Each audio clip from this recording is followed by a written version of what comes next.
Assalamualaikum warahmatullahi wabarakatuh. Salam sejahtera untuk kita semua. Halo teman-teman, kembali lagi dengan saya Adelia Puspita dari Prodi PGSD Universitas Trilogi, yang alhamdulillah pada video kali ini akan mempresentasikan materi mengenai karakteristik dan kebutuhan siswa sekolah dasar guna memenuhi ujian tengah semester pada mata kuliah Strategi Pembelajaran yang diampu oleh Ibu Febrianti Yuli Satriani, SPD, IMPD. Agar lebih mengetahui keadaan peserta didik di tingkat sekolah dasar, ada beberapa karakteristik anak di sekolah dasar yang perlu diketahui oleh para guru. Sebagai guru, sangatlah penting menerapkan metode pengajaran yang sesuai untuk peserta didik. Maka dari itu sangatlah penting bagi guru untuk mengetahui karakteristik siswanya. Ada beberapa karakteristik yang harus diketahui oleh para guru. Yang pertama, karakter anak sekolah dasar itu adalah senang bermain. Karakteristik ini menuntut guru SD untuk melaksanakan kegiatan pembelajaran yang bermuatan permainan, lebih-lebih untuk kelas-kelas yang rendah. Guru hendaknya mengembangkan model pengajaran yang serius tapi santai. Penyusunan jadwal hendaknya diselang-seling antara mata pelajaran yang serius seperti IPA, matematika, dengan pembelajaran-pembelajaran yang mengandung unsur permainan seperti seni budaya atau keterampilan dan pencaskas. Karakteristik yang kedua adalah senang bergerak. Orang dewasa bisa berlama-lama duduk dengan tenang, sedangkan rata-rata anak-anak paling lama duduk dengan tenang adalah sekitar 30 menit. Oleh karena itu, guru hendaknya merancang model pembelajaran yang memungkinkan siswanya untuk berpindah dan bergerak. Karena menyuruh siswa untuk duduk dengan rapi dalam jangka waktu yang lama itu hanya dirasakan sebagai siksaan oleh anak. Karakteristik yang ketiga dalam anak usia SD adalah senang bekerja dalam kelompok. Karena tadi anak senang bermain, maka di kelompok ini dia disatukan dengan teman-temannya untuk kegiatan belajar. Dari pergaulan dengan teman sebayanya, anak belajar aspek-aspek yang penting dalam proses sosialisasi. Seperti belajar aturan-aturan dalam berkelompok, belajar setia kawan, belajar tidak tergantung pada diterimanya lingkungan, belajar menerima tanggung jawab, dan belajar bersaing dengan orang lain secara sehat atau sportif. Karakteristik ini membawa implikasi bahwa guru harus merancang model pembelajaran yang memungkinkan siswanya untuk bekerja dalam kelompok. Misalnya dengan membentuk 3-4 orang atau kelompok kecil untuk melakukan suatu kegiatan atau suatu tes atau suatu tugas secara kelompok. Karakteristik keempat anak SD adalah senang merasakan atau melakukan sesuatu secara langsung.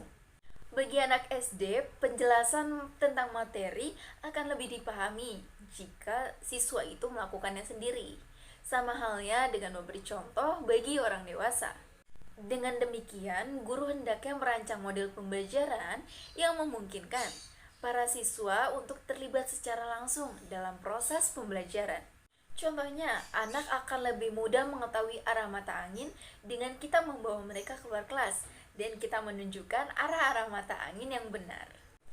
Menurut Maslow, ada 5 kebutuhan manusia. Yang pertama adalah kebutuhan fisiologis. Kebutuhan fisiologis merupakan kebutuhan paling mendasar yang harus terpenuhi bagi seorang individu. Kebutuhan ini termasuk sandang, pangan, papan.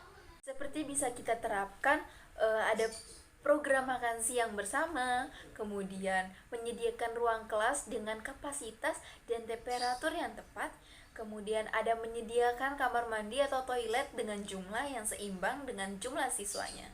Yang kedua, menginginkan rasa aman. Pada kebutuhan tahap 2 ini, seorang siswa menginginkan terpenuhinya rasa aman, yaitu baik keamanan jiwa maupun keamanan harta. Implikasinya adalah sikap guru harus menyenangkan, mampu menunjukkan penerimaan terhadap siswanya dan tidak menunjukkan ancaman atau bersifat menghakimi.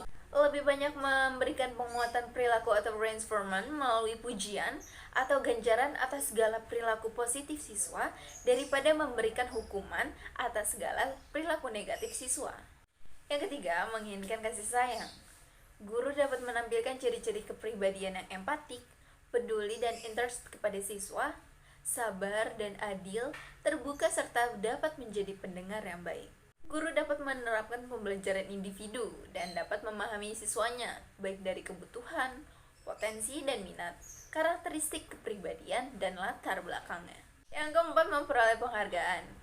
Pada kebutuhan ini, seseorang mencangkup keinginan untuk memperoleh harga diri. Bisa dilakukan oleh guru adalah mengembangkan pengetahuan baru berdasarkan latar pengetahuan yang dimiliki siswanya, kemudian mengembangkan sistem pembelajaran yang sesuai dengan kebutuhan siswa, dan mengembangkan strategi pembelajaran yang bervariasi. Yang terakhir, aktualisasi diri, yaitu ingin menggunakan potensi dan mengaktualisasikan dirinya dalam bentuk mengembangkan diri. Nah, kita sebagai para pendidik bisa nih memberikan kesempatan kepada para siswa untuk melakukan hal yang terbaiknya.